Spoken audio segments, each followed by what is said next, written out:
Dev. Nona Yuki lumayan juga. Dari nadanya dia terdengar seperti nona muda dari keluarga kaya, tapi dia sama sekali tidak sombong dan arogan. Kamu harus berusaha keras. Setelah Yuki pulang, Selin berkata pada Dev, "Ibu, kami hanya teman biasa." Dev berkata dengan pasrah. "Dev, saya rasa nona Yuki lumayan juga. Kamu dengarkan saja ibumu, dan berusaha lebih keras. Ayahmu ini tidak pernah salah menilai orang." Saat itu, Edward juga ikut menimpali. Perlu diketahui kalau Edward tidak pernah membahas masalah seperti ini dengan Dev. Sepertinya kali ini dia benar-benar menyukai Yuki, dan merasa kalau Yuki tidaklah buruk dan membujuk Dev. Sudah, kalian tidak perlu mengkhawatirkanku." Dev pasrah dan berjalan menuju kamar tidur. Setelah masuk kamar, Dev tidak langsung tidur. Dia duduk bersila sambil memejamkan kedua matanya, memfokuskan konsentrasinya. Seni konsentrasi hati mulai aktif, dan energi spiritual di sekitarnya langsung mengalir menuju Dev. Selama 3 tahun Dev terus berusaha keras dan berlatih. Dia tidak pernah istirahat satu hari pun. Ini juga merupakan permintaan Ryu. Meskipun sekarang dia sudah bebas dan Ryu tidak bisa mengaturnya lagi, tapi Dev tetap mempertahankan konsistensinya. Segera, energi spiritual yang ada di puncak gunung memasuki tubuh Dev bersamaan dengan nafasnya. Energi spiritual itu membentuk pusaran kecil di sekitar tubuh Dev dan kemudian dihirup oleh Dev. Sekarang Dev hanya melatih kekuatan periode energi Ki. Oleh karena itu energi yang dia serap relatif kecil. Bahkan jika dia menghirup energi spiritual dalam jumlah banyak, tubuhnya saat ini tidak dapat mengkonsumsi energi itu sekaligus. Dia perlu meningkatkan kekuatannya secara bertahap. Waktu berlalu dengan cepat, matahari sudah menunjukkan dirinya, dan Dev mulai membuka matanya perlahan. Dia menghembuskan napas panjang lalu merasa tubuhnya jauh lebih nyaman daripada sebelumnya. Energi spiritual di sini jauh lebih kaya dan lebih murni daripada di penjara. Setelah berlatih dia bahkan tidak merasa kelelahan. "Dev, ayo sarapan." Suara Selin terdengar dari luar kamar. Dev merenggangkan otot dan tulangnya lalu membuka pintu dan keluar dari kamar. Sarapan disiapkan oleh Edward. Sangat mewah, apalagi setelah kedatangan Yuki semalam. Sifat Edward terhadap Dev jelas berubah menjadi lebih lembut. Yang paling terlihat adalah senyuman di wajahnya, tidak terlihat kuno lagi. Setelah sarapan, Selin mengajak Edward untuk menemaninya berkeliling, sedangkan Dev berencana turun gunung, dan mengunjungi beberapa pasar antik untuk mencari kuas spiritual dan batu sinabar. Dia ingin segera menyembuhkan mata ibunya agar ibunya bisa melihat lagi. Di villa tengah gunung milik Sana, Jaki dan Yuna masih di sana. Mereka menginap. Saat itu wajah Sana terlihat marah. Dia mengingat Dev yang merusak resepsi pernikahannya, dan langsung kesal. Sekarang Dev malah tinggal di villa di atas gunung, membuat Sana merasa lebih jengkel lagi. "Jaki, kapan saudara-saudaramu itu akan tiba?" Sana bertanya pada Jaki. "Segera, saudaraku itu berlatih bela diri. Kalau hanya mengalahkan Dev, hanyalah hal mudah bagi mereka yang berkelana di jalanan, dan penuh solidaritas." Jaki tahu Sana tidak akan puas kalau tidak melampiaskannya, jadi dia menelpon teman-temannya untuk datang melawan Dev. Dia juga ingin membalaskan dendamnya pada Dev. "Baguslah, saya tidak percaya kalau Dev tidak akan pernah turun dari sana, dan keluarga Tanaka akan melindunginya seumur hidup." Sana menggertakkan giginya. "Sampah itu bahkan mematahkan tangan Navarro, merusak resepsi pernikahanku, dia pantas mati." Setelah berkata dengan marah, Sana menatap Jaki dan berkata, "Saya mau ke rumah sakit untuk menjenguk Navarro. Masalah Dev saya serahkan padamu, kalau sudah beres, bagianmu tidak akan berkurang sedikit pun." "Tidak masalah, kamu tunggu saja kabar baik dariku." Jaki mengangguk dengan senang. Bab 27. Dev berjalan turun gunung. Dan saat sampai di pertengahan, ada 4-5 orang yang menghalanginya. "Dev, saya sudah menunggu setengah hari di sini, akhirnya kamu turun juga." Jaki tersenyum dingin sambil menatap Dev. Di belakang Jackie ada beberapa orang yang membawa tongkat dengan wajah garang. "Untuk apa kamu menungguku?" Dave melirik dingin ke arah Jackie, "Kalau mau berkelahi, hanya beberapa orangmu ini tidak akan cukup untuk melawanku. 10 pengawal keluarga Kintan saja sudah kukalahkan. Kamu kira hanya beberapa orang ini bisa melawanku? Hahaha." "Dave, kamu sepertinya tidak tahu siapa orang-orang ini, malah berani membual. Jangan nanti kamu memohon ampun dan menangis seperti perempuan saja." Jackie tertawa terbahak-bahak, dia meremehkan Dave. Jackie tahu kalau Bobby dan belasan bawahannya yang melawan Dave semalam hanyalah preman-preman kecil, mereka tidak punya kekuatan, tentu kalah Deng dan Dave. Tapi hari ini berbeda, orang yang dia cari adalah orang-orang yang berlatih bela diri, mereka sudah bisa melakukan pertarungan I/10, tidak ada sulitnya mengalahkan Dave. "Sepertinya tamparan semalam sudah membuatmu gila, seharusnya saya patahkan saja tangan dan kakimu, agar menghemat pertunjukan badut loncatmu di depanku." Dave melirik Jackie dan berkata, "Sialan masih berani mengungkit masalah semalam, hari ini kalau saya tidak membuatmu berlutut di hadapanku maka saya tidak lagi bermarga wibowo." Jackie berkata lalu menoleh pada orang-orang yang ada di belakangnya, "Saudaraku, pukul bocah ini sampai dia berlutut di tanah, ada yang berani membayar 100 juta untuk kalian yang bisa menghabisinya, itu semua tergantung kalian." Setelah mendengar ada bayaran 100 juta, tatapan beberapa orang itu langsung bersinar. "Tenang saja, kalau kamu memerintahkan untuk membuatnya menangis maka kami tidak akan membiarkannya tertawa. Kalau kamu mau dia berlutut maka kami tidak akan membiarkannya berdiri. Bocah ini terlihat begitu lemah. Satu tendanganku akan membuatnya berteriak kesakitan." Beberapa orang itu menatap Dave dengan jijik, mereka sama sekali tidak menganggap Dave. 100 juta itu, dikeluarkan oleh sana? Dave bertanya pada Jackie. "Benar sekali, saya tidak takut memberitahumu, lantas setelah tahu apakah kamu berani mencari gara-gara dengannya? Kamu sudah memukul Tuan Navarro, keluarga Kintan tidak akan membiarkanmu begitu saja, sekarang saya hanya sedang memberi hidangan pembuka padamu terlebih dulu." Jackie mengangguk tanpa merasa segan. "Baik, sepertinya saya memang tidak seharusnya berbelas kasihan lagi." Dave merenggangkan tangannya santai, lalu tiba-tiba melemparkan satu tendangan pada Jackie. Suara hantaman terdengar, Jackie yang ditendang melayang dan mendarat dengan keras di tanah. Beberapa orang yang tadinya masih menatap dengan penuh penghinaan, seketika ekspresi mereka membeku, mereka semua tidak mempercayai pemandangan di depan mereka. Untuk menendang seseorang hingga terbang dengan satu tendangan membutuhkan tenaga yang besar, sepertinya Dave punya sedikit keahlian. Uhuk. Jackie yang tersungkur di tanah tiba-tiba batuk seteguk darah, lalu berteriak histeris. Bunuh dia! 4-5 orang itu saling memandang lalu teringat pada uang capek sebesar 100 juta, mereka menggertakkan giginya lalu menyerbu. Beberapa orang itu memang pernah berlatih, jadi mereka menggabungkan tenaga dan kekuatan mereka. Kecil, Dave tiba-tiba menyeringai dan menerjang mereka. Bam. Tidak sampai setengah menit, beberapa orang yang pernah berlatih bela diri yang dipanggil oleh Jackie semuanya tersungkur dan berteriak kesakitan di tanah. Jackie yang melihatnya kebingungan, dia menelan ludahnya, dan wajahnya terlihat penuh keterkejutan. Dia tidak menyangka selama 3 tahun di penjara Dave berlatih hingga sekuat ini. Orang-orang yang diacari itu semuanya adalah ahli bela diri, dan sangat terkenal di jalanan, tapi mereka kalah dengan mudah di hadapan Dave. Kamu masih mau membunuhku? Dave menatap Jackie dengan mengejek dan perlahan-lahan mendekatinya yang sudah tersungkur di tanah. Kamu, apa maumu? Jackie terlihat ketakutan dan terus mundur. Ini adalah ide sana, saya.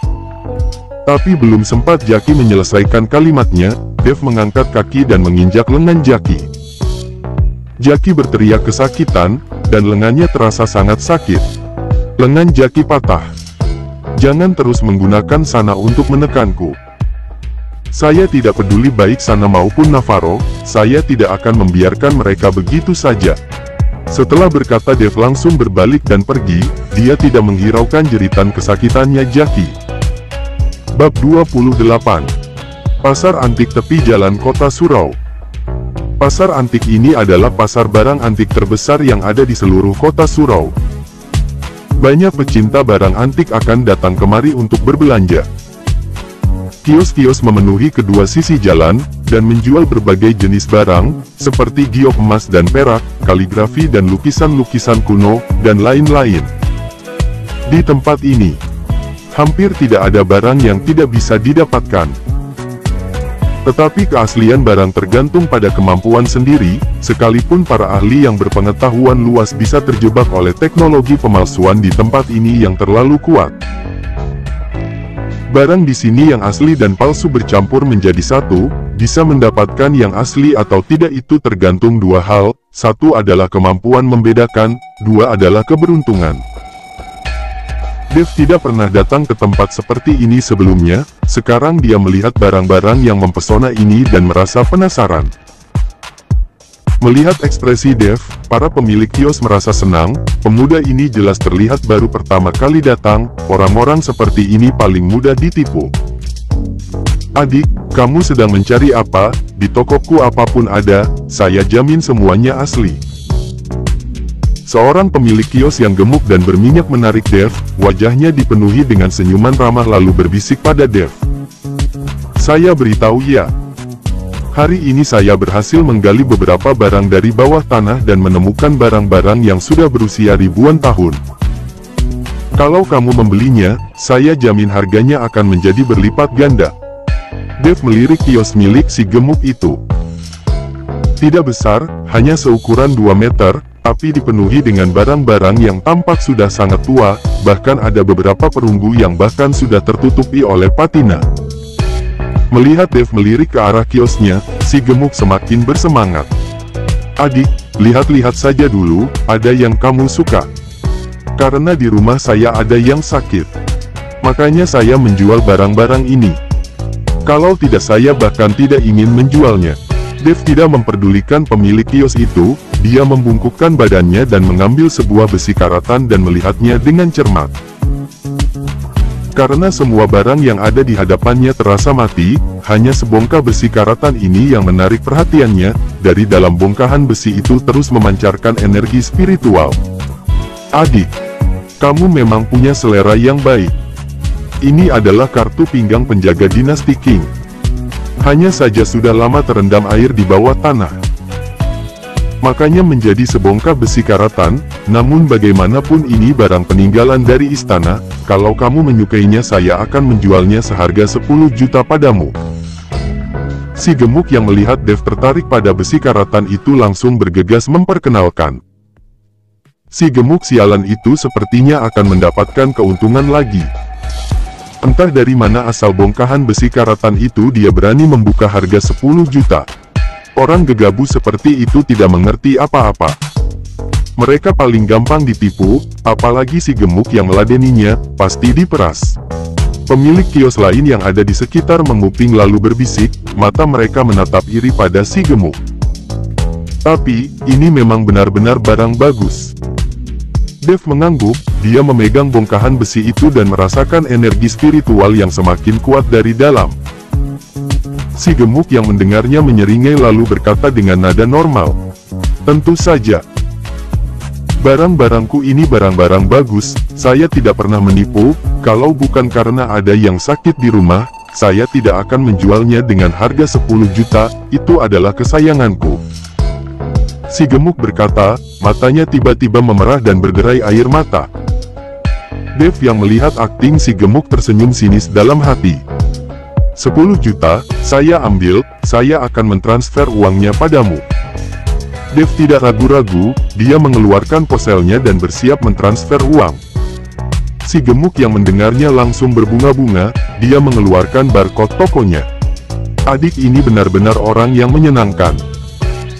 Tapi saya beritahu dulu ya, barang yang sudah dibeli tidak bisa diretur atau dikembalikan lagi, kalau kamu datang untuk meminta retur saya tidak akan memperdulikanmu.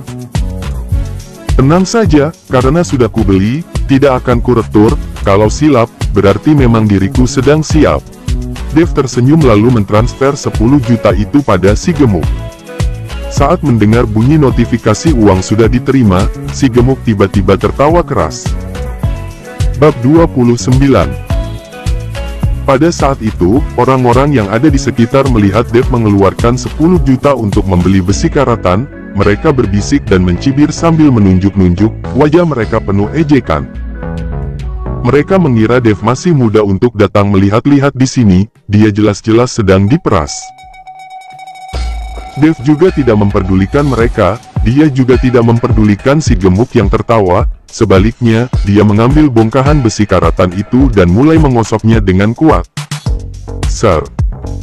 Satu suara retakan terdengar, besi karatan yang ada di tangan Dev mulai retak, semakin lama semakin besar.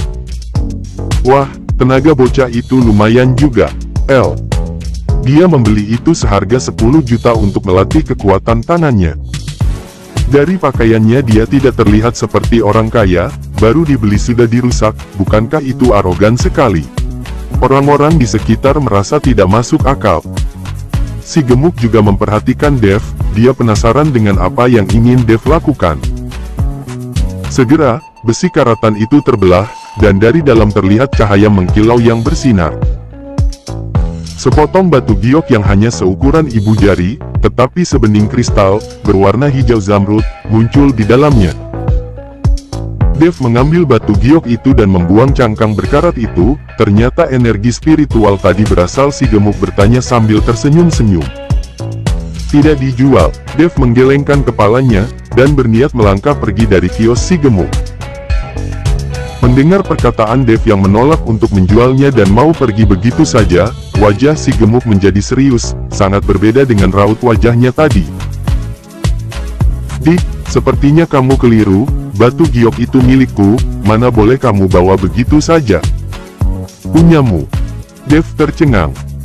Saya sudah membelinya tadi, kenapa jadi milikmu? Mereka semua juga melihatnya. Yang saya jual padamu adalah bongkahan besi yang ada di atas lantai, bukan batu giok.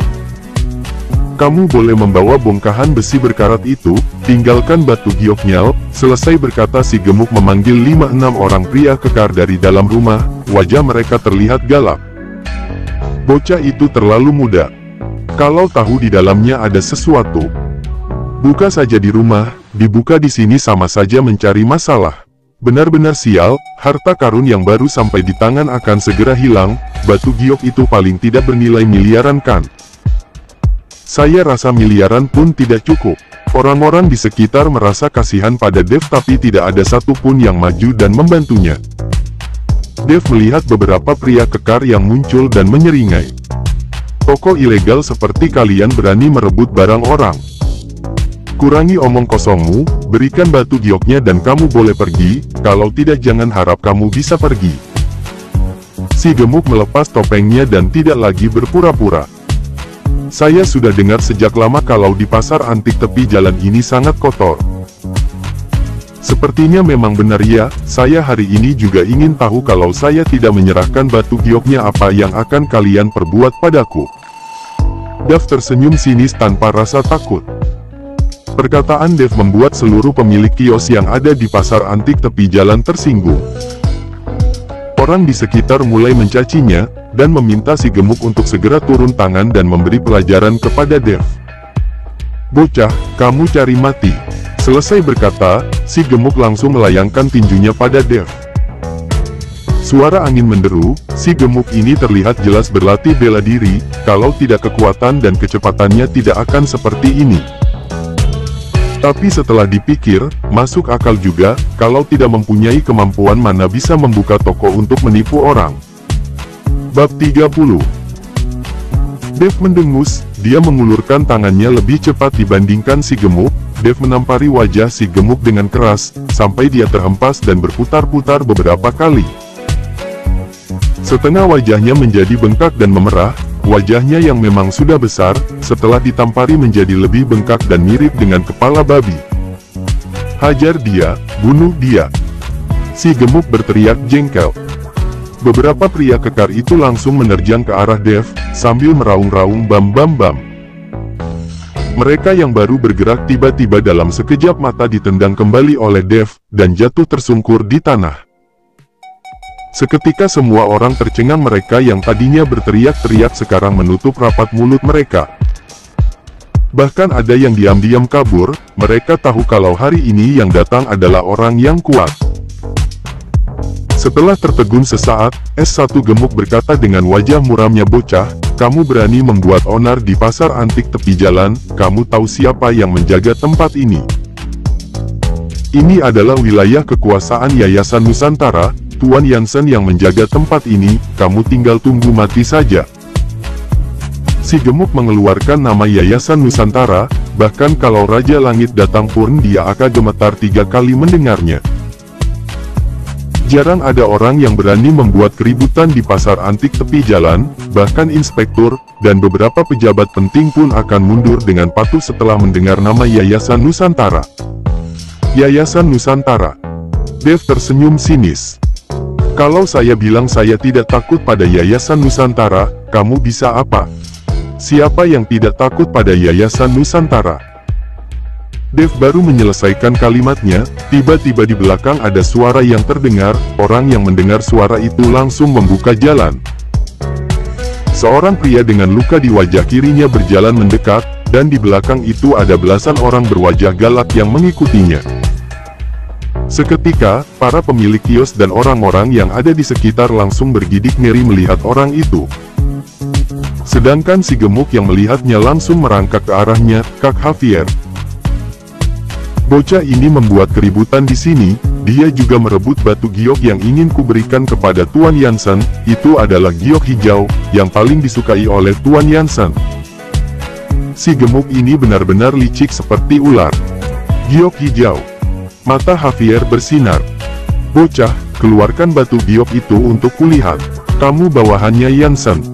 Dev bertanya pada Javier. "Bajingan, kamu kira nama Tuan Yansen boleh kamu panggil sesuka hatimu?" Si gemuk berusaha bangkit dan menunjuk Dev, "Ini adalah murid terbaiknya Tuan Yansen.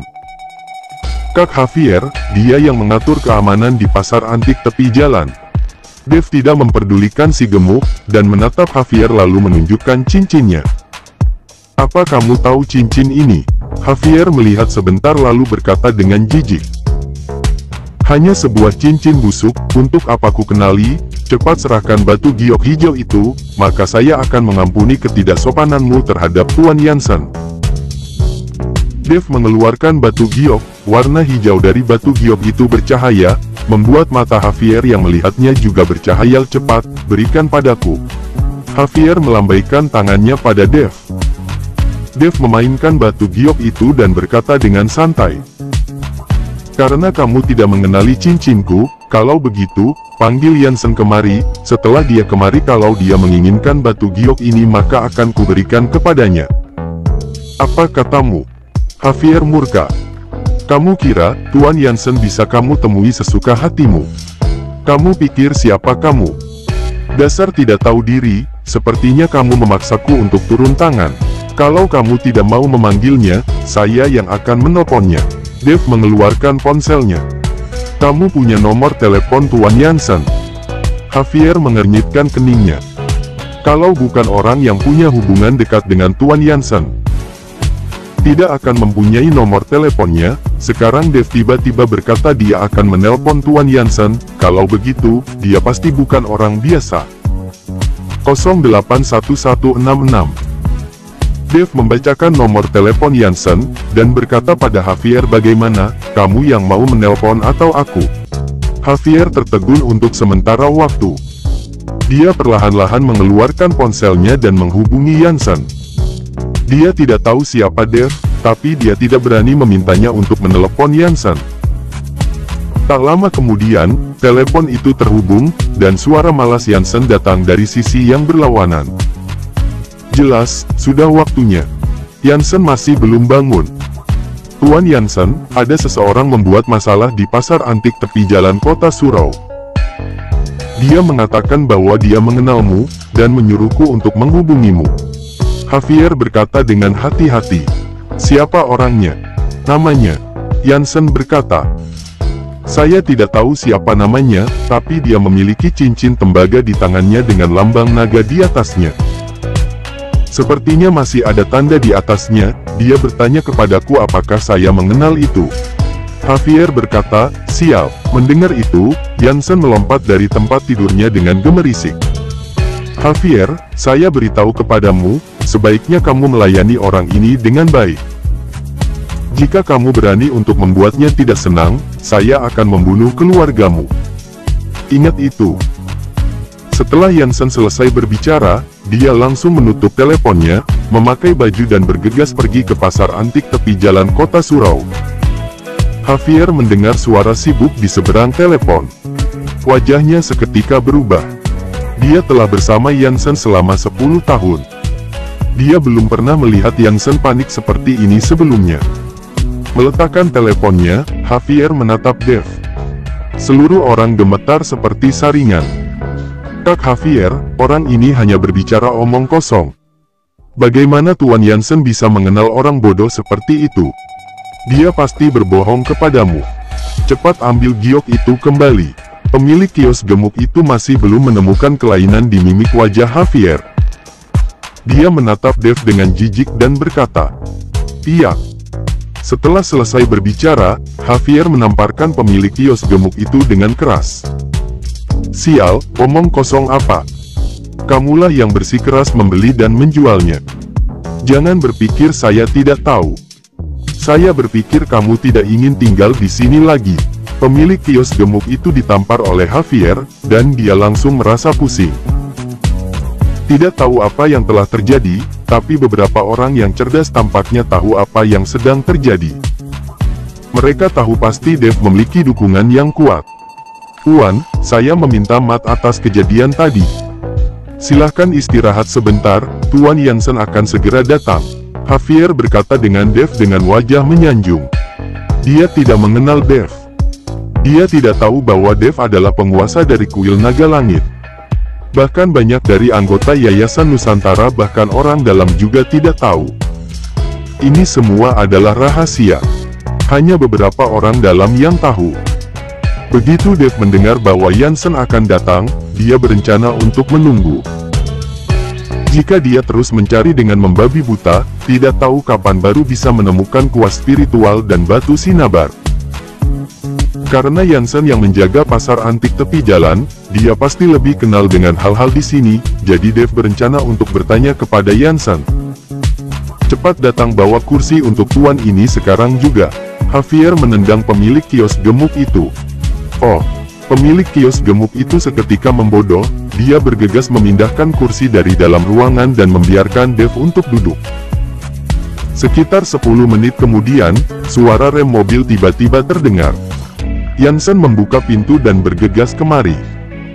Melihat Jansen datang, semua orang menundukkan kepala mereka, dan tidak ada yang berani untuk mengangkat kepala mereka. Jansen berlari ke arah Dev, terengah-engah. Tuan Dev, kamu datang ke sini mengapa tidak memberitahuku sebelumnya? Saya bisa menemanimu. Saya familiar dengan daerah ini. Saya hanya melihat-lihat." Dev berkata ringan. Jansen melihat Javier dan bertanya, "Javier, apa yang telah terjadi?" Javier juga tidak terlalu jelas. Dia hanya bisa mengatakan apa yang dia tahu. Jansen tidak bodoh. Dengan hanya menerka saja dia tahu apa yang telah terjadi. "Sial, mengambil namaku dan berani untuk menipu di sini. Benar-benar cari mati." Jansen mengutuk. "Hancurkan tempatnya. Keluarkan orang ini dari tempat ini, jangan biarkan dia kembali ke pasar antik tepi jalan lagi." Pemilik kios gemuk itu mendengar, dia seketika terkejut dan seketika bersujud di atas lantai. "Tuan Jansen, tolong maafkan saya." Pemilik kios gemuk itu terus memohon belas kasihan, tapi itu tidak ada gunanya sama sekali. Segera, terdengar tangisan yang menyedihkan, dan pemilik kios gemuk itu pun dibawa pergi. Semua orang terlihat ketakuan, terutama para penjual yang baru saja berteriak pada Dev.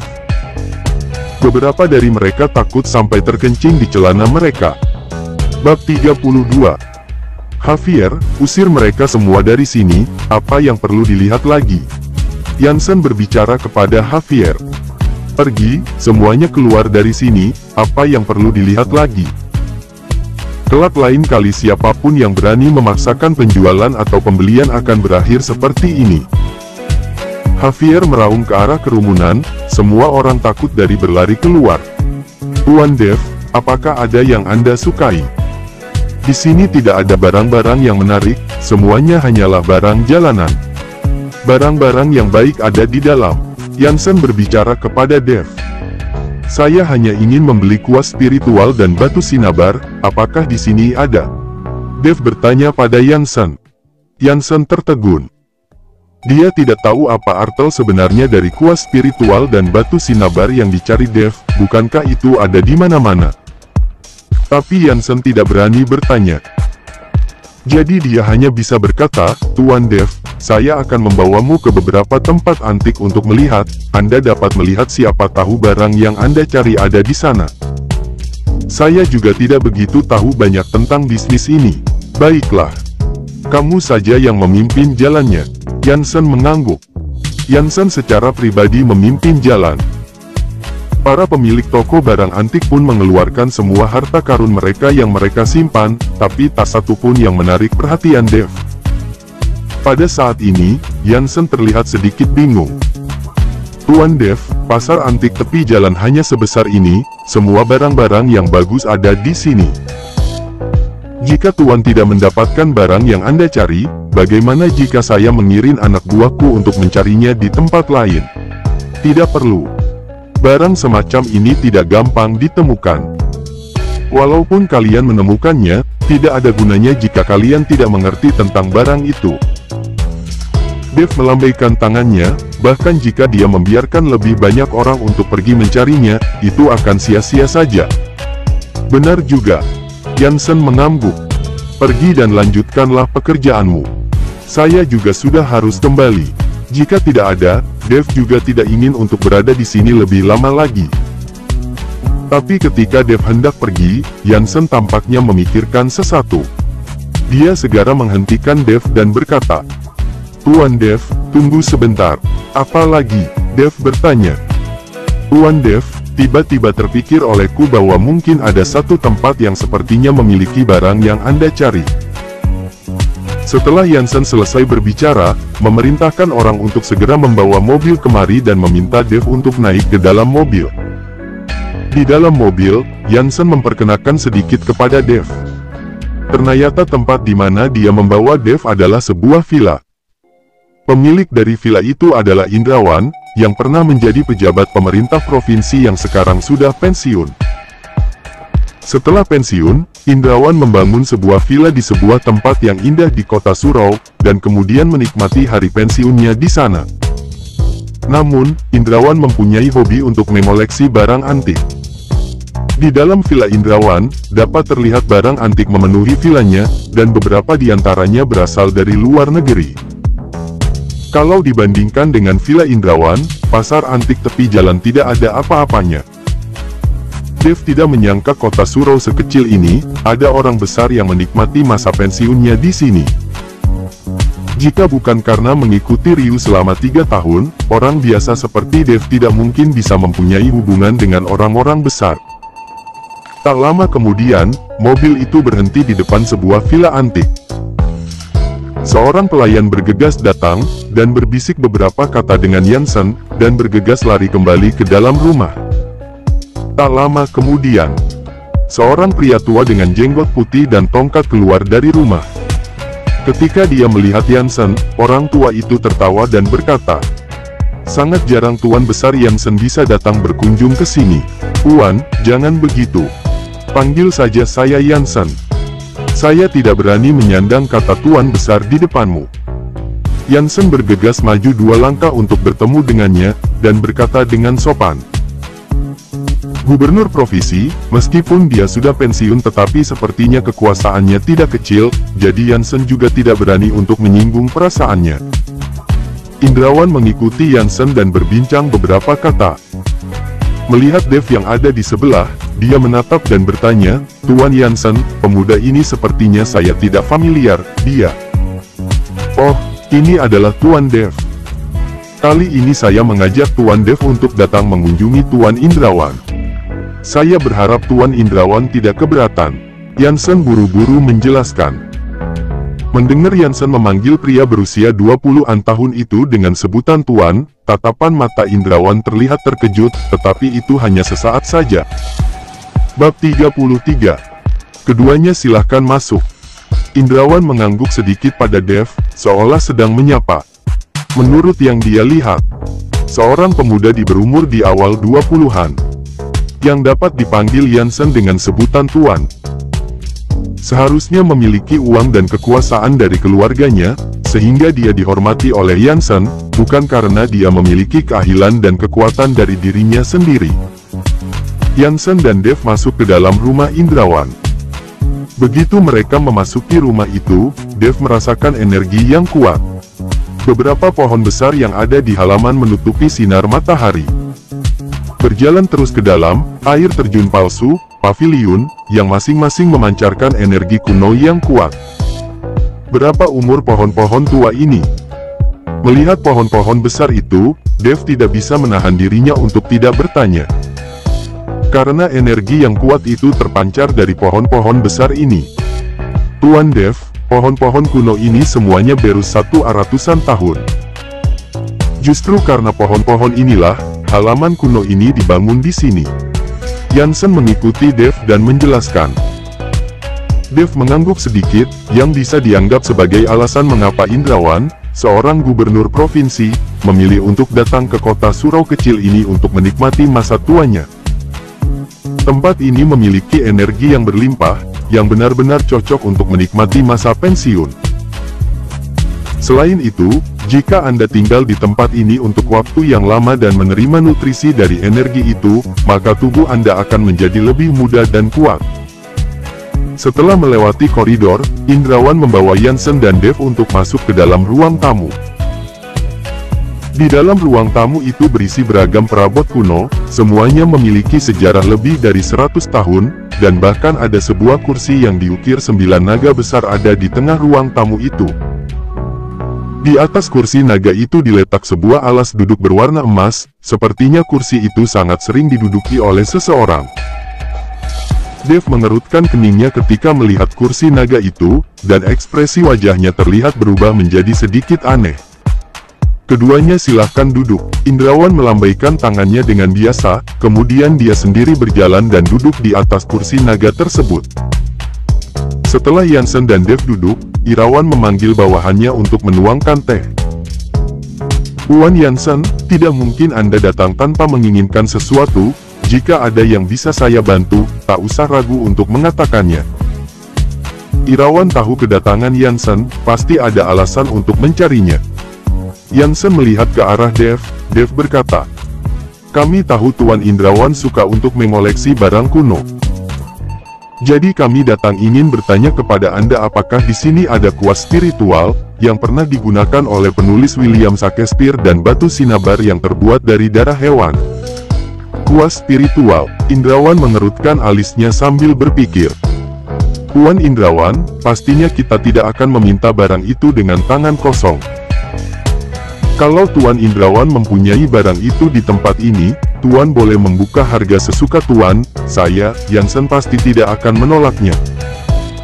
Yansen demi tidak membuat Indrawan khawatir, dengan bergegas berkata, "Tuan Yansen, apa yang sedang kamu katakan?" Indrawan tertawa tipis.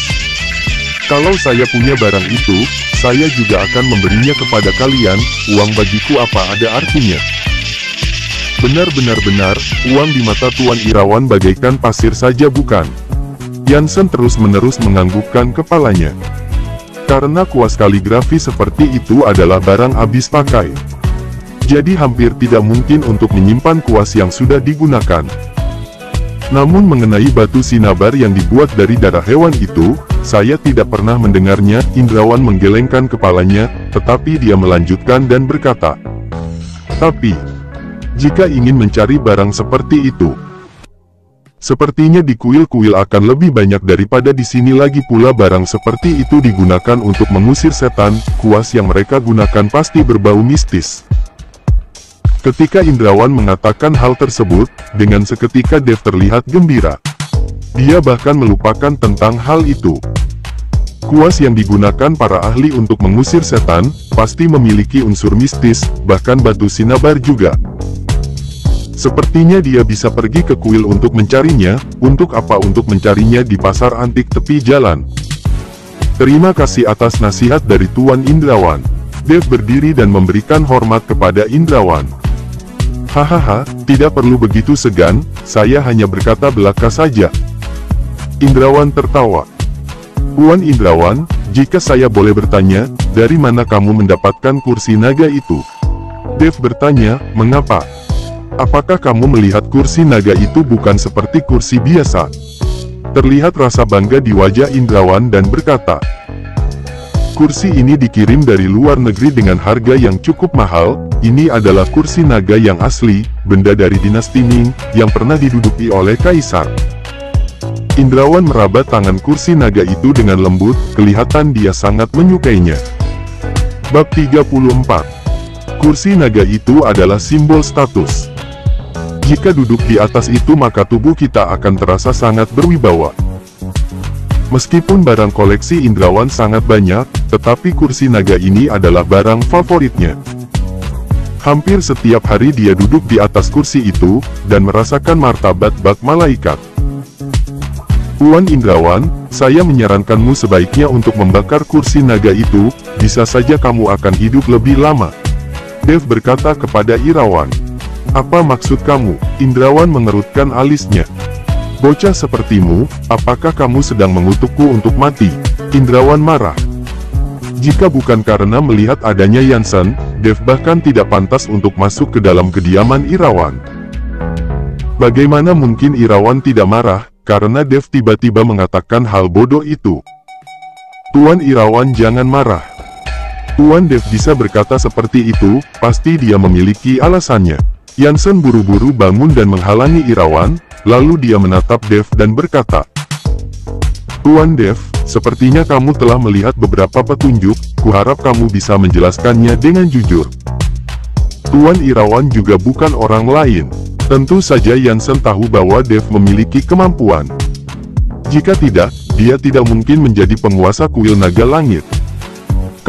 Jika kamu hari ini tidak bisa memberitahu saya alasan dari perkataanmu itu, tidak ada yang bisa menyelamatkanmu. Irawan mendengus dingin, dan berdiri dari kursi naganya. Dev tidak terburu-buru. Dia tersenyum ringan dan berkata, kursi naga ini adalah barang asli dari Kaisar, dan juga merupakan barang dari dinasti Ming. Tapi sayang sekali kursi naga ini penuh dengan energi kebencian. Jika saya tidak salah menebak, Kaisar meninggal di atas kursi naga ini, kalau tidak akan ada energi kebencian tersebut. Alasan mengapa ketika Tuan Irawan duduk di kursi naga itu tetapi tidak merasakan apapun adalah karena tempat ini penuh dengan energi gaib yang luar biasa. Dan itu adalah energi tanah yang sementara menekan energi kebencian itu. Namun, jika energi kebencian itu keluar, jika kamu terus menyimpannya, saya takut kamu akan segera mati. Tidakkah kamu melihat bahwa kepala 9 naga di kursi naga ini telah menjadi gelap? Setelah Dev selesai berkata, Irawan seketika gemetar. Dia bergegas untuk melihat ke arah kursi naganya. Dia pun melihat bahwa kepala dari 9 naga itu agak berbeda dari tempat lain, dan menjadi sedikit gelap. Nah, jangan menggertakku. Kepala naga ini bisa menghitam karena dia sudah berabad-abad dan disebabkan oleh oksidasi. Apa yang kamu sebut dengan energi kebencian yang telah keluar, semua itu omong kosong. Irawan terlihat emosi dan berkata sambil memukul meja. Baiklah jika kamu tidak percaya. Dev menyeringai, saya menyelamatkan hidupmu karena atas dasar kamu mengingatkanku tadi, tapi kamu tidak menghargainya. Ini mungkin takdirmu. Meskipun kamu merasa sehat sekarang, tetapi kamu mimpi buruk setiap malam. Kamu bermimpi dijerat oleh ular piton dan akhirnya tercekik dan kamu bangun. Kamu telah memiliki mimpi seperti itu setidaknya sudah selama 1 bulan. Setelah Dev mengatakan hal itu, dia pun berbalik badan dan pergi. Tuan Dev, Yansen tampak malu dan bergegas untuk mengejarnya. Saat itu, Indrawan terlihat tercengang di tempat. Dan sekarang dia merasakan gemetar bak mengguncang air. Untuk mengetahui tentang mimpinya, dia bahkan tidak pernah membahas hal itu kepada orang lain. Tetapi mengapa Dev bisa tahu akan hal itu? Bahkan dia tahu semuanya dengan jelas. Tunggu sebentar, Indrawan bergegas mengejar Dev. Kenapa? Apa yang saya katakan itu benar? Dev bertanya pada Indrawan. Indrawan terlihat malu. Dia akhirnya mengangguk dan berkata, "Nak, apa yang dikatakan Tuan Dev itu benar. Akhir-akhir ini saya selalu dihantui oleh mimpi buruk, bahkan saya memiliki mimpi yang sama hampir setiap harinya. Ini telah menggangguku untuk waktu yang lama. Ular piton yang ada dalam mimpimu itu adalah 9 naga yang ada di kursi naga itu. Sekarang energi marah 9 naga itu telah keluar, tetapi belum sepenuhnya berubah menjadi hitam. Jika semua 9 naga itu berubah menjadi hitam, bahkan jika Dewa Penyembuh turun ke bumi, saya takut dia juga tidak bisa menyelamatkanmu." Dev berkata, Jadi apa yang harus saya lakukan sekarang?" Irawan sudah sepenuhnya mempercayai Dev saat ini. "Bakarlah kursi naga ini. Tapi kamu tidak bisa membakarnya dengan api biasa saja, tetapi harus dengan menggunakan uang kertas untuk menyalakannya, dan harus membakarnya sampai habis." Dev berkata, "Ini." Irawan menatap kursi naga itu. Matanya penuh dengan penyesalan. Jika dia berpikir lagi bahwa butuh banyak usaha untuk membeli kursi itu dari luar negeri, tiba-tiba harus dibakar. Irawan terasa sedikit enggan, oleh karena itu dia bertanya kepada Dev. "Tuan Dev, apakah ada cara lain selain dengan cara membakar kursi naga ini?"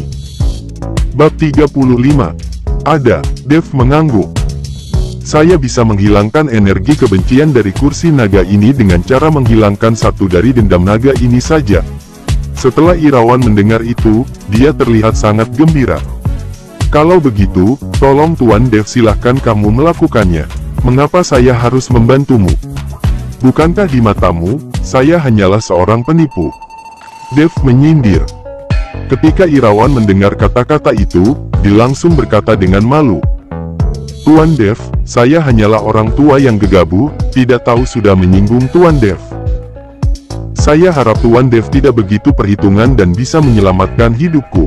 Sikap Indrawan sangat tulus. Dia memohon Dev dengan tampang tulus di seluruh wajahnya. Melihat ini, Yansen juga berkata kepada Dev, "Tuan Dev, Tuan Irawan juga tidak memiliki niat untuk menyinggungmu. Kuharap Tuan Dev bisa membantu Tuan Irawan.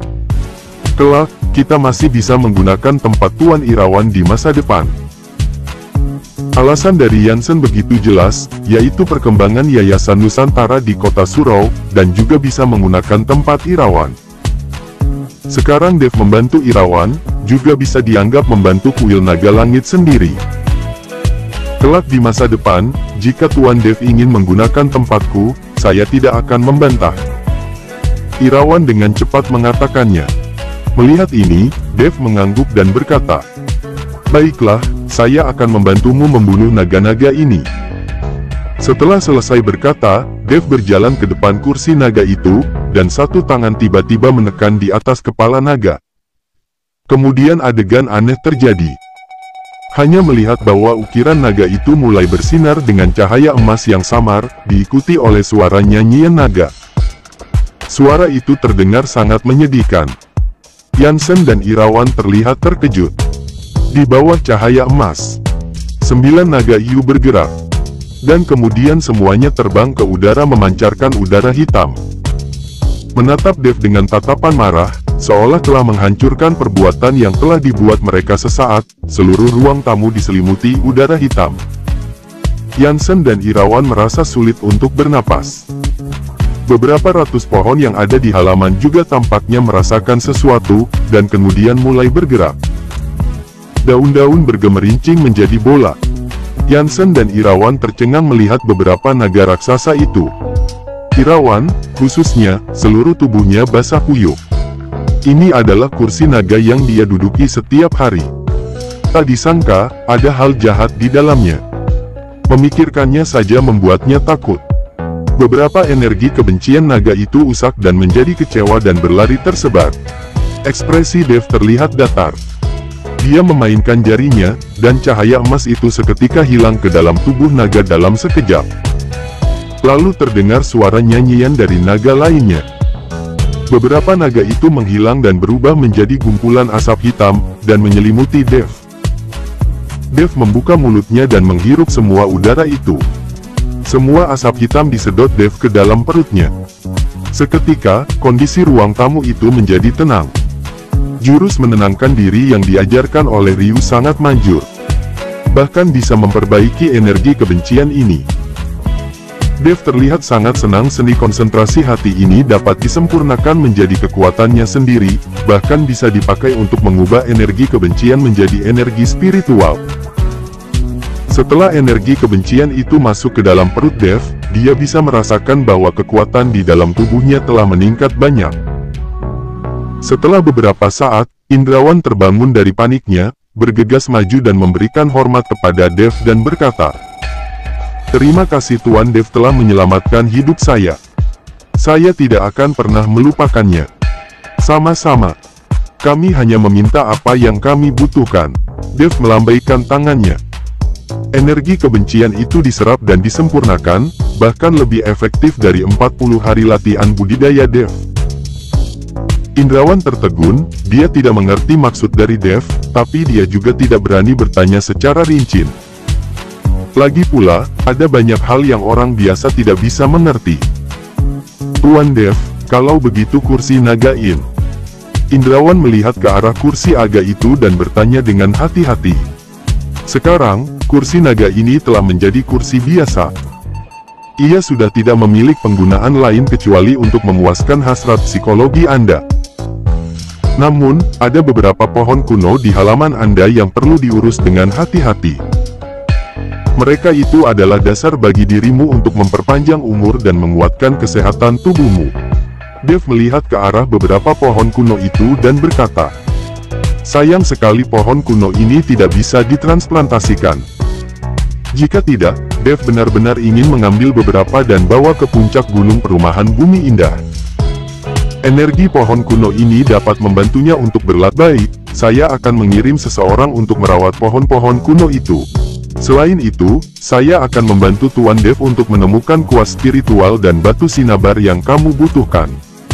Saya sangat akrab dengan pemimpin dari Yayasan Sahara." Indrawan berkata, "Kalau begitu, terima kasih Tuan Indrawan." Dev mengangguk.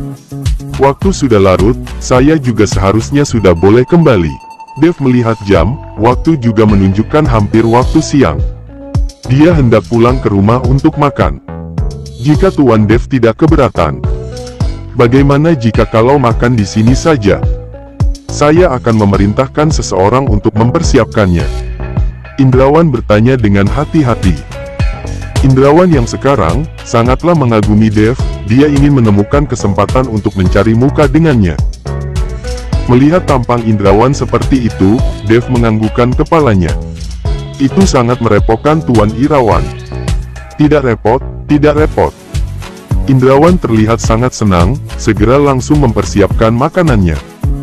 Rumah sakit Surau, lengan Navarro telah diperban, dan Sana sedang merawatnya.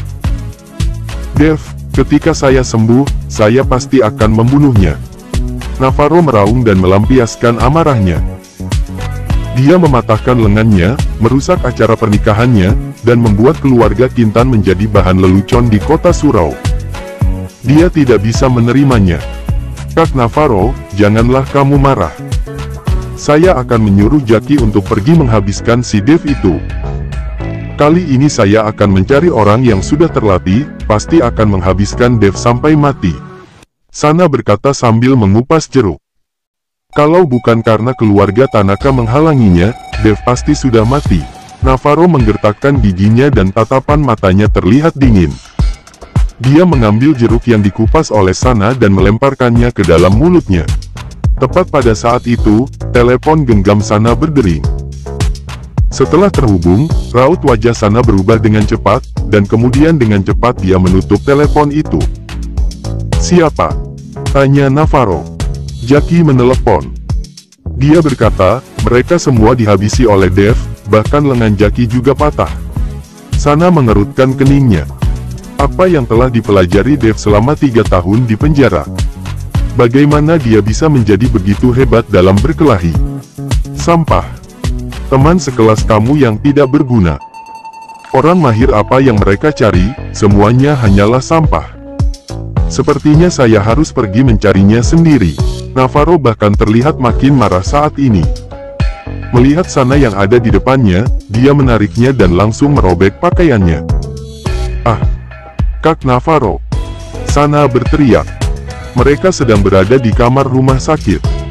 Navarro tidak peduli akan hal itu. Dia hanya ingin melampiaskan amarahnya.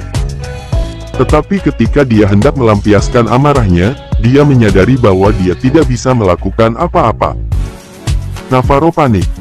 Dia tidak mengerti apa yang telah terjadi padanya. Jangan-jangan, lengannya patah, bagian tubuh lain juga akan terpengaruh. Kak Navarro, apakah kamu terlalu gugup?" Sana bertanya dengan hati-hati. "Gugup kepalamu. Berbaringlah."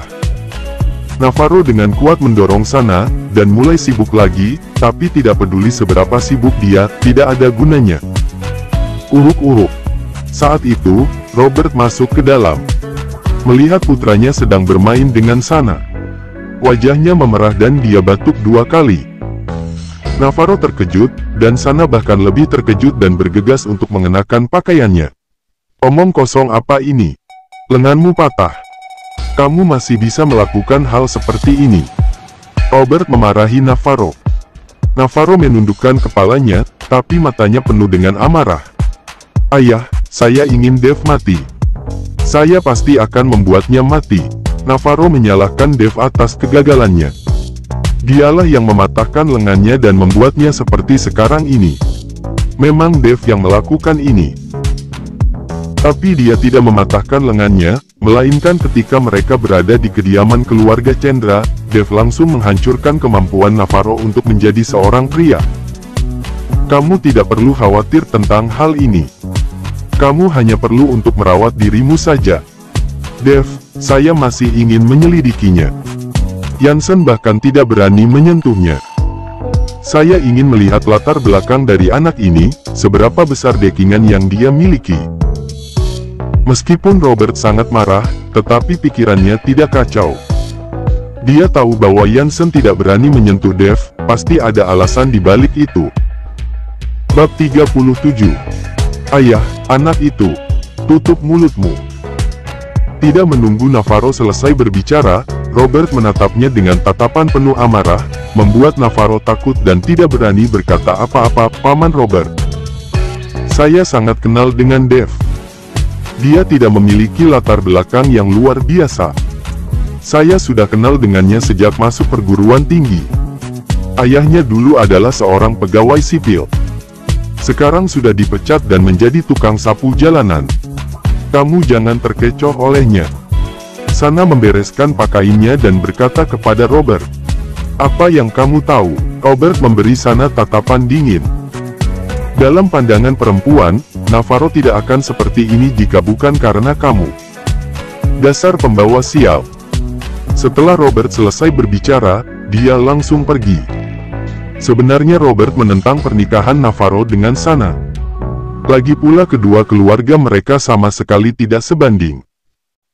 Tidak tahu dengan cara apa Sana bisa membuat Navarro terpana padanya, sehingga Robert harus merestui pernikahan mereka. Wajah Sana berubah merah dan pucat ketika Robert memarahinya, tapi dia tidak berani untuk membantah sepatah kata pun. Ini adalah harga yang harus dibayar jika dia ingin menikah dengan keluarga kaya raya. "Dasar Dev, saya pasti tidak akan membiarkannya begitu saja." Setelah Robert pergi, Sana menggertakkan giginya. Dia tidak berani untuk berbuat apa-apa terhadap Robert dan Navarro. Jadinya dia hanya bisa melampiaskan semua amarahnya kepada Dev.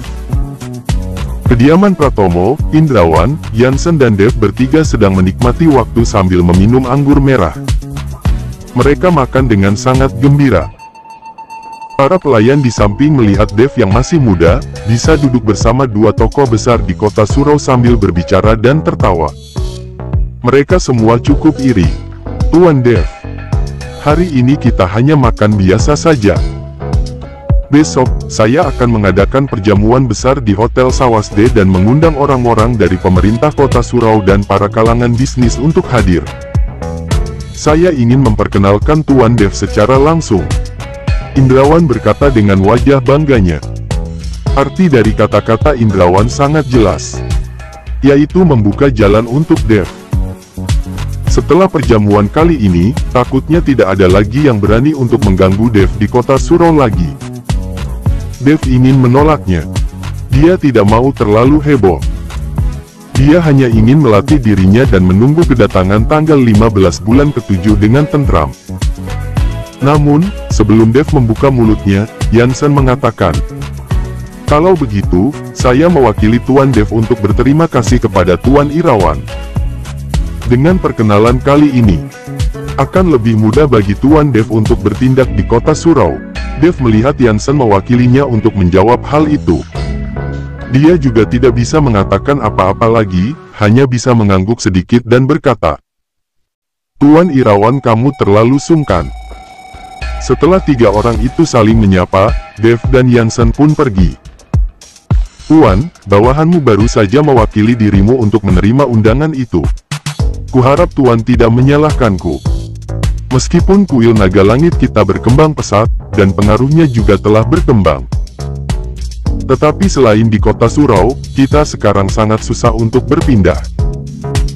Dan juga banyak pasukan yang mengincar kota surau, jadi kami hanya bisa memperkuat jaringan hubungan kami." Di dalam mobil, Yansen berbisik dan menjelaskan kepada Dev. Dev tertegun. "Bukankah kamu adalah ketua mafia di kota surau?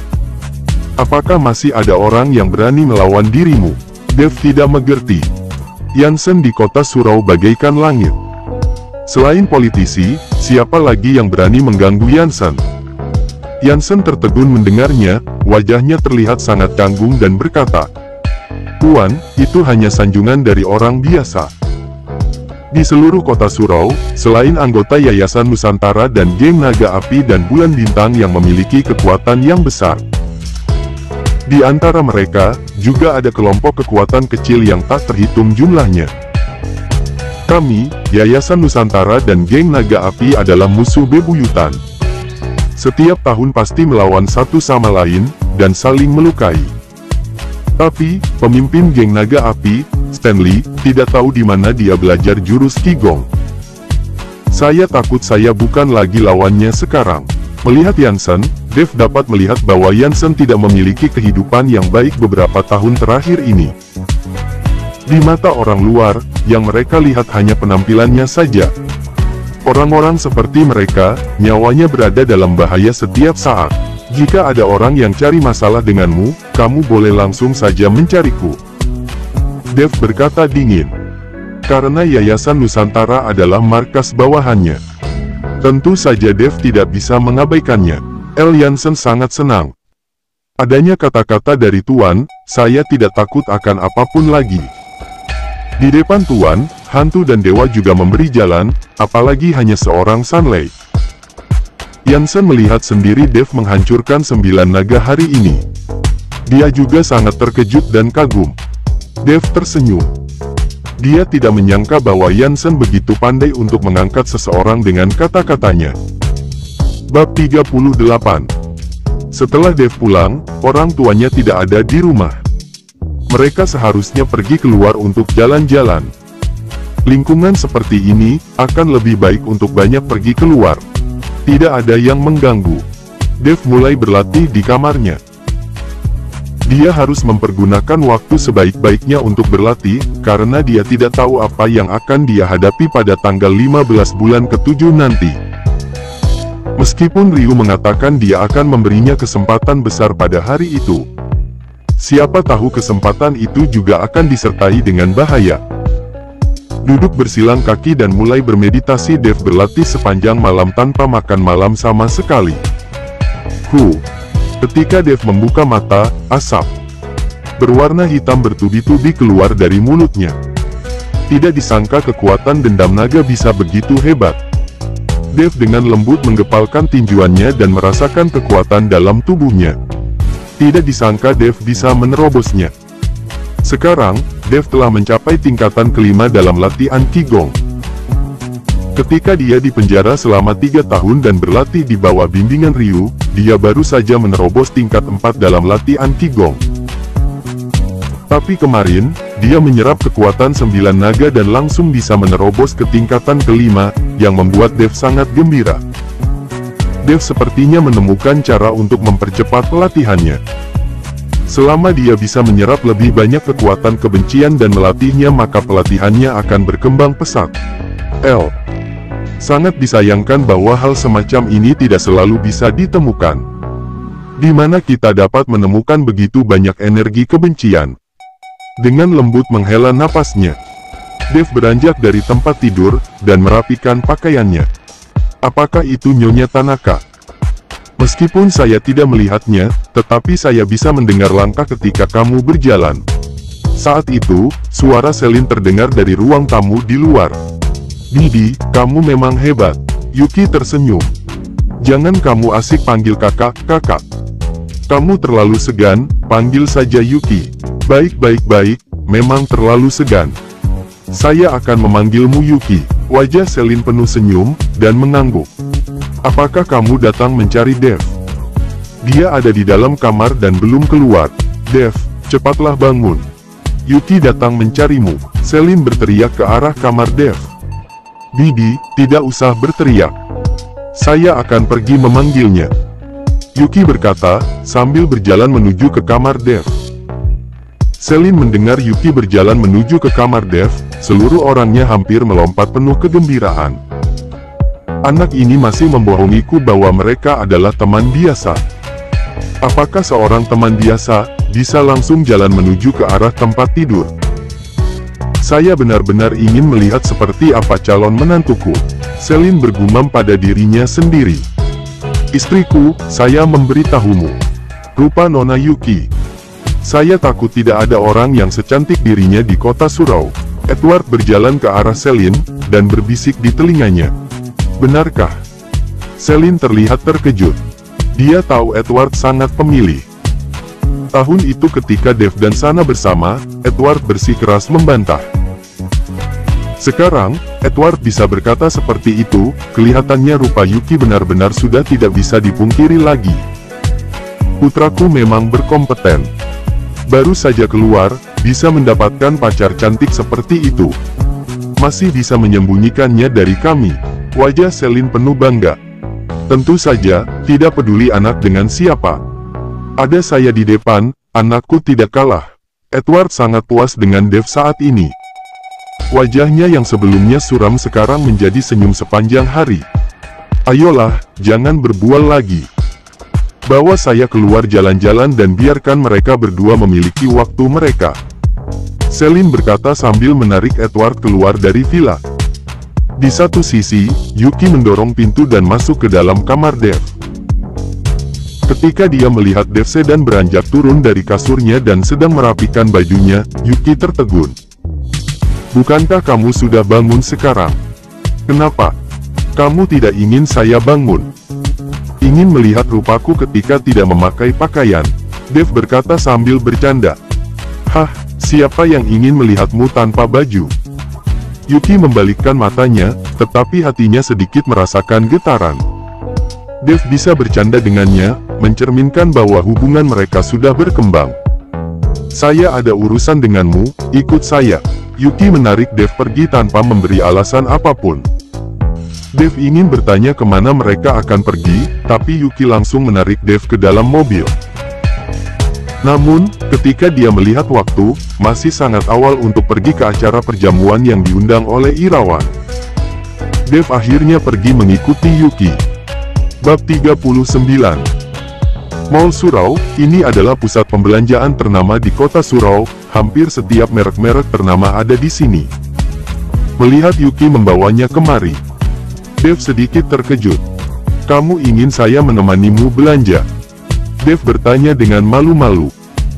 Perlu diketahui hal yang paling mengerikan di dunia adalah menemani perempuan berbelanja.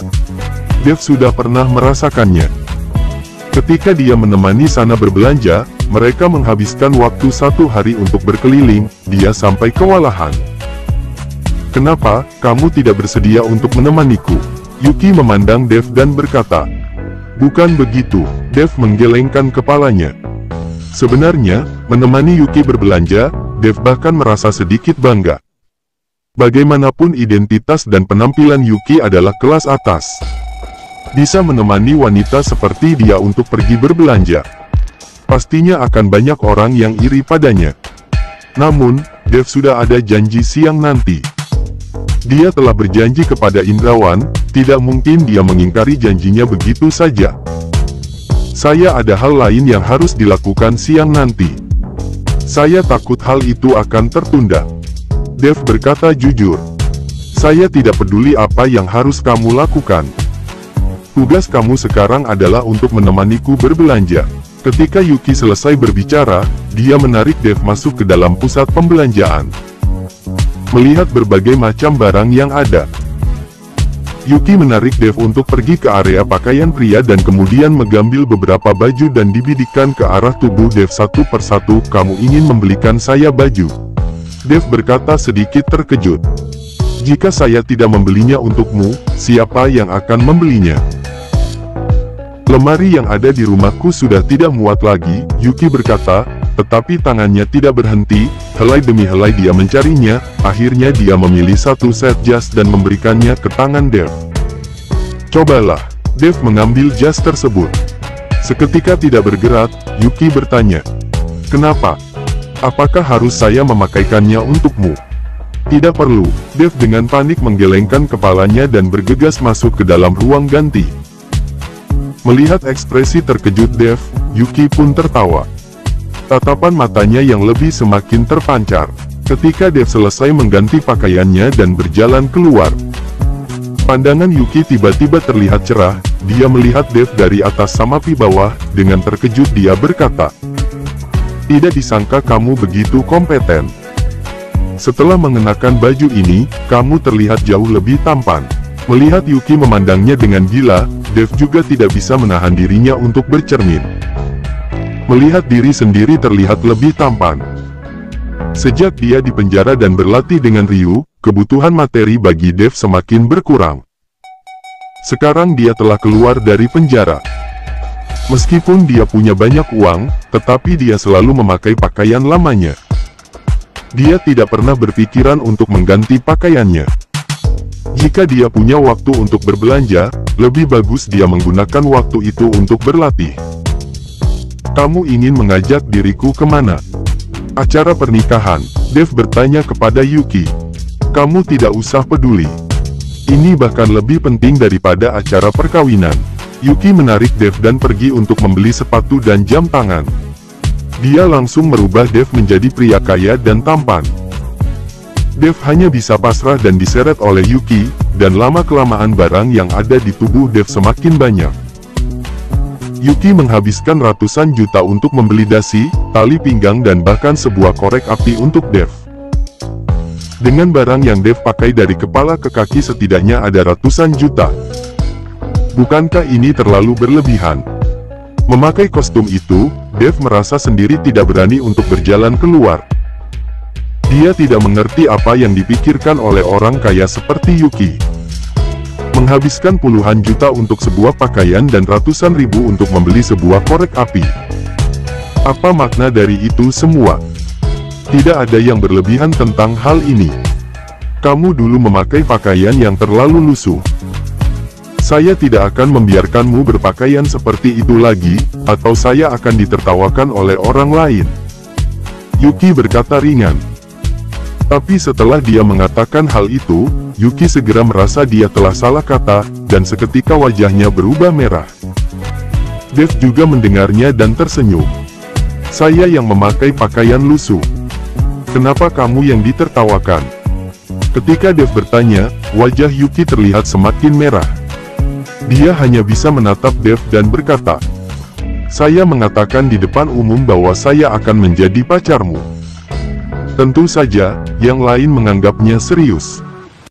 Jika kamu mengenakan pakaian lusuh, bukankah kamu langsung menamparkan wajahku secara langsung? Sudahlah, saya tidak ingin berkata apapun padamu lagi.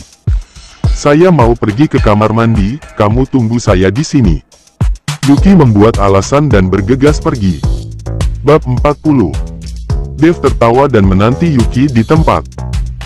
Beberapa perempuan lewat dan ketika mereka melihat Dev, tanpa sengaja meliriknya terus-menerus. Bahkan ada beberapa orang yang datang dan meminta nomor telepon Dev, tetapi ditolak olehnya. Tepat pada saat itu juga di arah lain pusat pembelanjaan, Sana dan Yuna juga datang untuk berbelanja. Semalam, Sana dimarah habis-habisnya. Jadi hari ini berpikir untuk pergi berbelanja dan membuat suasana hatinya lebih baik sedikit.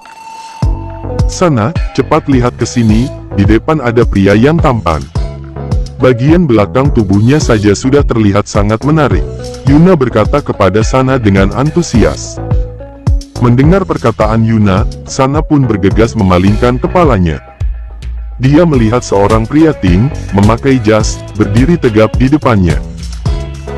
Hanya melihat bagian belakang tubuh orang tersebut bisa merasa pria itu memiliki energi bak orang kaya. Jangan lagi hanya tampan dari belakang saja. Sana berbicara dengan suara kecil. Tidak mungkin. Saya bisa merasakannya. Dia pasti seorang pria yang tampan. Sana sekarang sudah memiliki Tuan Navarro. Pria tampan ini untukku saja. Setelah Yuna selesai berbicara, dia langsung bergegas berjalan ke sana. Sana juga terlihat ingin tahu, dia pun bergegas ikut ke sana. Pria tampan, apakah kamu sedang menunggu orang? Yuna datang, dan menepuk bahu pria itu dan bertanya. Tapi ketika pria itu berbalik badan, Yuna dan Sana tertegun di tempat. Dev, mengapa kamu? Yuna terlihat sangat terkejut dan berkata. Sana juga terlihat sangat terkejut. Dia pernah bersama dengan Dev selama beberapa tahun, tapi dia tidak pernah melihat sisi Dev ini. Tampaknya orang benar-benar bergantung pada pakaian dan kuda bergantung pada pelananya. Mengapa tidak bisa itu saya? Melihat bahwa itu adalah Sana dan Yuna, Dev langsung berkata dengan senyum dingin. Kenapa kamu bisa datang ke pusat pembelanjaan ini? Barang-barang di sini sangat mahal. Yuna berkata dengan wajah bingung, barang-barang di pusat pembelanjaan ini sangatlah mahal. Orang biasa tidak memiliki syarat untuk datang. Di mata, kondisi keluarga Dev terlihat bahkan tidak menegah. Bagaimana bisa dia datang ke sini? Selain itu, pakaian yang dipakainya sekarang tampak sangat mahal. Keluargamu yang membuka pusat pembelanjaan ini. Saya datang jika saya ingin datang. Dev tidak segan untuk mengertaknya, dan Yuna terlihat diam tak berkata. Dev, tampangmu sekarang seperti katak yang memakai jubah naga. Kamu tidak bisa benar-benar berubah menjadi naga. Tidak tahu kamu beli barang murah ini dari memakai pakaian ini untuk memancing gadis-gadis. Sana meludah ke arah Dev. Dia bisa berubah menjadi naga atau tidak, bukan pelacur sepertimu yang berhak untuk menilai. Tidak menunggu Dev membuka mulut, Yuki berjalan kemari, dengan wajahnya yang dingin. Bersihkan kotoran yang kamu buat. Yuki menunjuk Sana yang meludahi pakaian Dev. Melihat Yuki, Sana meringis di matanya. Dibandingkan dengan Yuki, dia bukan apa-apa. Yuki adalah wanita terkaya di kota Surau. Tapi di depan begitu banyak orang di dalam pusat pembelanjaan, dia memarahinya pelacur dan memintanya untuk membersihkan pakaian Dev. Tentu saja Sana tidak senang. Kamu, jangan berbicara terlalu sinis. Jangan menggertak orang hanya karena kamu adalah nona muda dari keluarga Tanaka. Sana berusaha untuk menjaga harga dirinya. Saya bilang untuk membersihkannya, kamu tidak dengar. Kamu bilang, jika saya menamparmu 2 kali apakah Navarro berani datang mencariku? Wibawa Yuki jelas mendorong Sana turun, membuat tubuh Sana terlihat sedikit gemetar. Sana tahu bahwa jika Yuki menamparnya, itu tidak akan terjadi apa-apa. Navarro tidak mungkin karena dia berpaling muka dengan keluarga Tanaka. Dev menatap Sana dengan sedikit senyuman. Dia tidak mengatakan sepatah kata pun. Tapi tatapannya penuh dengan cibiran. Saya bersihkan, saya akan bersihkan. Melihat itu, Yuna buru-buru mengeluarkan tisu dan menggantikan Sana membersihkannya untuk Dev. Siapa kamu? Apakah pacarku bisa sesuka hatinya disentuh olehmu? Yuki mendorong Yuna. Yuna malu dan wajahnya terlihat merah. Dia sama sekali tidak berani bersuara. Sana juga tidak berani untuk memprovokasi Yuki.